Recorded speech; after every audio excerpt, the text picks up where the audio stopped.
Hello and welcome to the Integrated Wellness Podcast. Today we are talking about my recent article, which is coffee, caffeine, and insulin.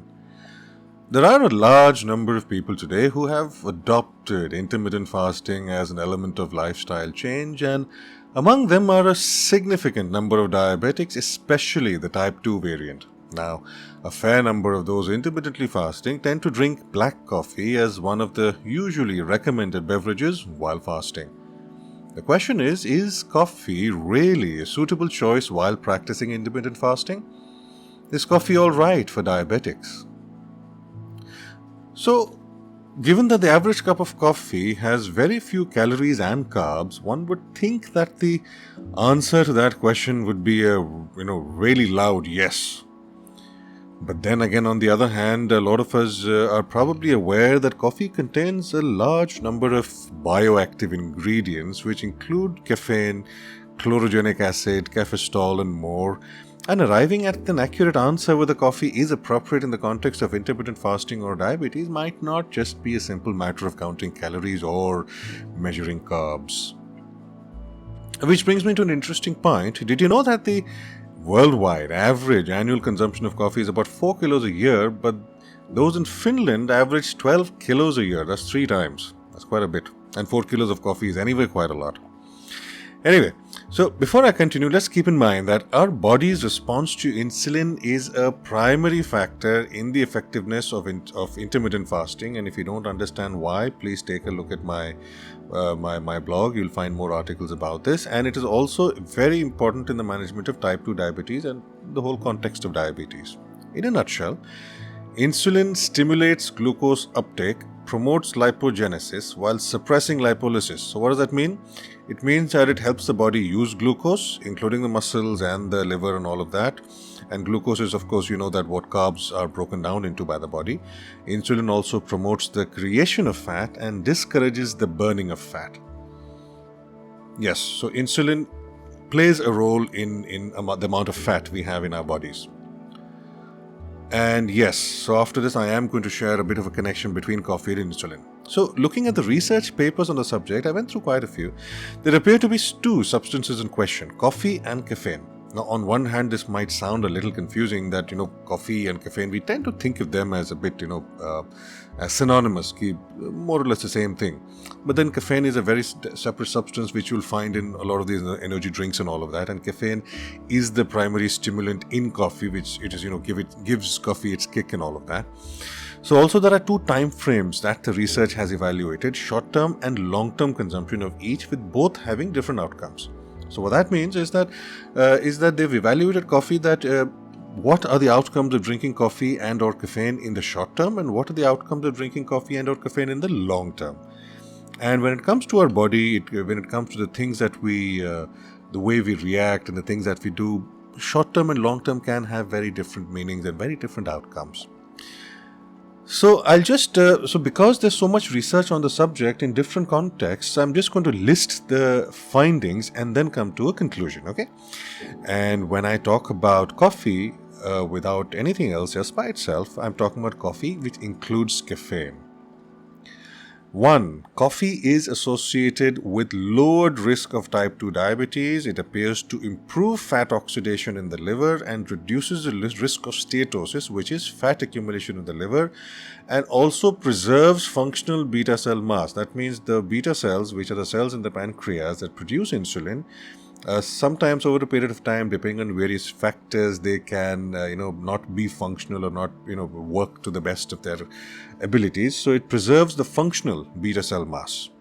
2. Coffee is associated with lowered risk of type 2 diabetes and in the long term improved glucose metabolism and insulin response. Insulin response is when we get carbs in our body, the body responds, the pancreas, the beta cells respond with insulin. And that helps to in glucose uptake. That is the use of glucose in our body.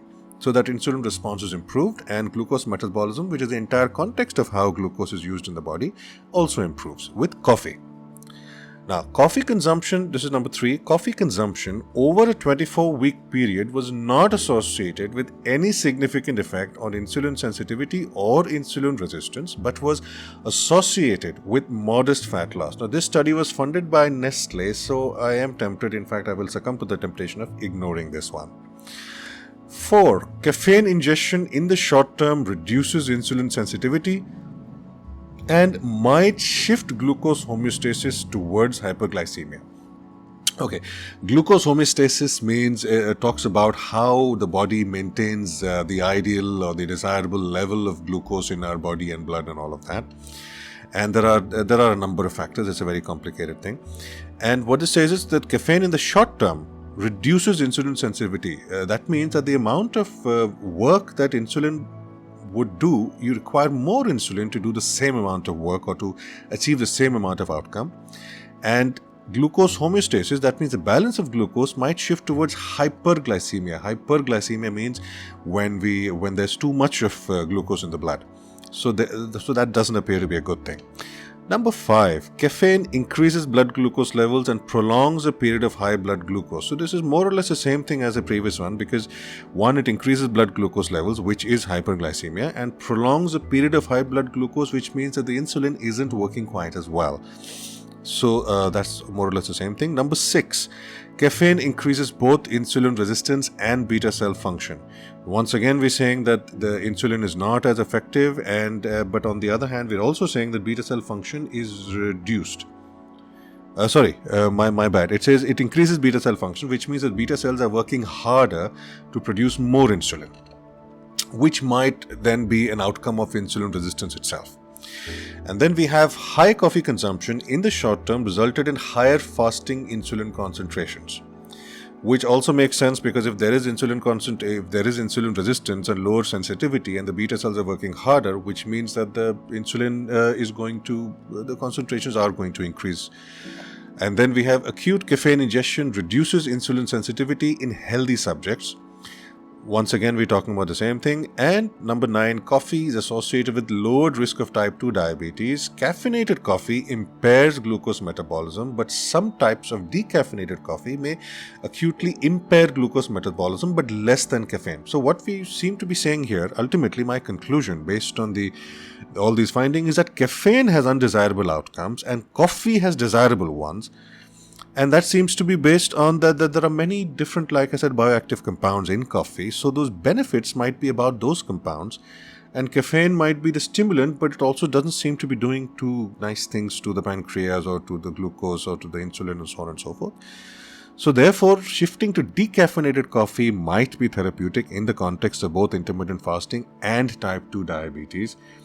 Because decaffeinated coffee would have all the bioactive compounds that are probably responsible for the good outcomes in the context of diabetes, but without the caffeine, which doesn't have so good outcomes in the same context. So yeah, I know this one was a little complex, but bear with me, listen to it again. And if you have any questions, just visit the blog on blog on Cal Wellness and drop me a question. And also, if you need reference for all of this, you'll find that the blog article is completely referenced with about 12 or 13 different references, all academic. So this is Sid Kuller signing out. I hope you enjoyed this one.